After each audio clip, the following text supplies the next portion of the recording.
I'm very pleased to take part in this very important forum on balanced and inclusive education, and I feel very privileged to share the experience of Ethiopia in this regard. As you know, Ethiopia is the second populous country in Africa with over 110 million population, of which 70% belongs to the age of between 17 and 25. And Ethiopia is a country with traditional education historically, but modern education has started in the early 90s. But then it was very restricted and narrow and exclusive to only certain social group. However, over the last 20 years, the country undergone fundamental reform, actually comprehensive reform in political and socio-economic aspects. And as part of that process, the educational sector has been also undertaking a serious reform and change. And a huge expansion has taken place from pre-primary to university or tertiary education. This happened because government recognized that it's only through human power development that the country can meet its targets to be a country of middle income by 2025. So the number of schools has been increased, and the number of universities has also been fundamentally, dramatically increased, and enrollment has been also widened. So the number of primary schools, we used to have 4,000, and now we have exponentially increased and 40,000. And higher secondary education from 300 to 3,000. And higher education, government universities, we used to have only 2 universities 20 years ago, but now we have 50 government universities and 230 private higher education institutions. And we also employed mother tongue education. I mean, local languages have been also promoted to be included in the school.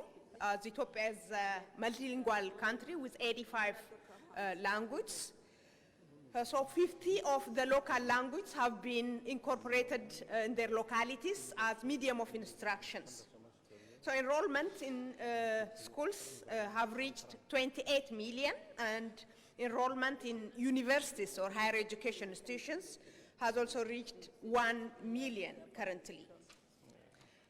This happened because we have favorable education training policy, and we have a special strategy for inclusive education and special needs.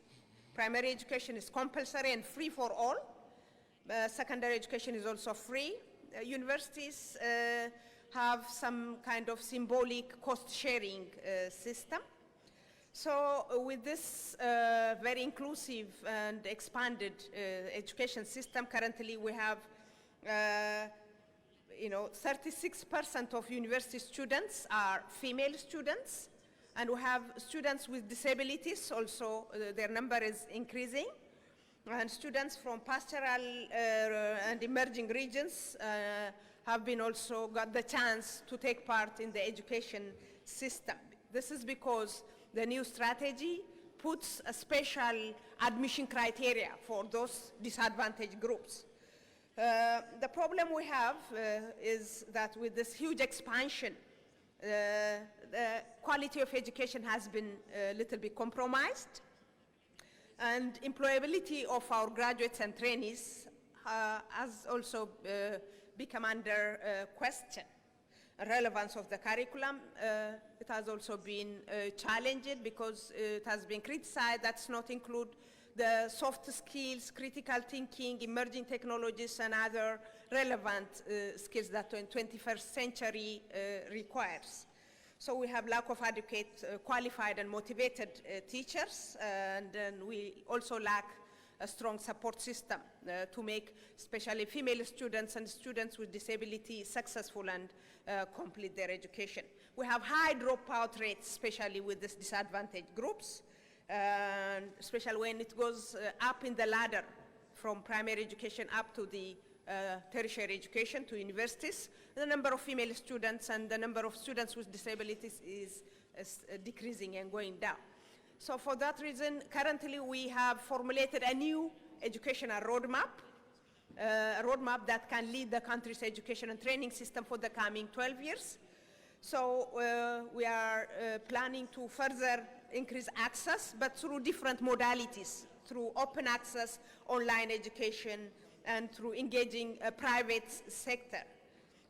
And also we revised the whole curriculum from primary to university in order to include courses like critical thinking and other soft skills to make graduates employable and to make them able to create their own jobs. We also differentiated our universities. Before they were all comprehensive, focusing in everything, but now they have their own focus areas and areas of specialization, of which a group of universities are now focusing on teachers' development, on teachers and leaders' development.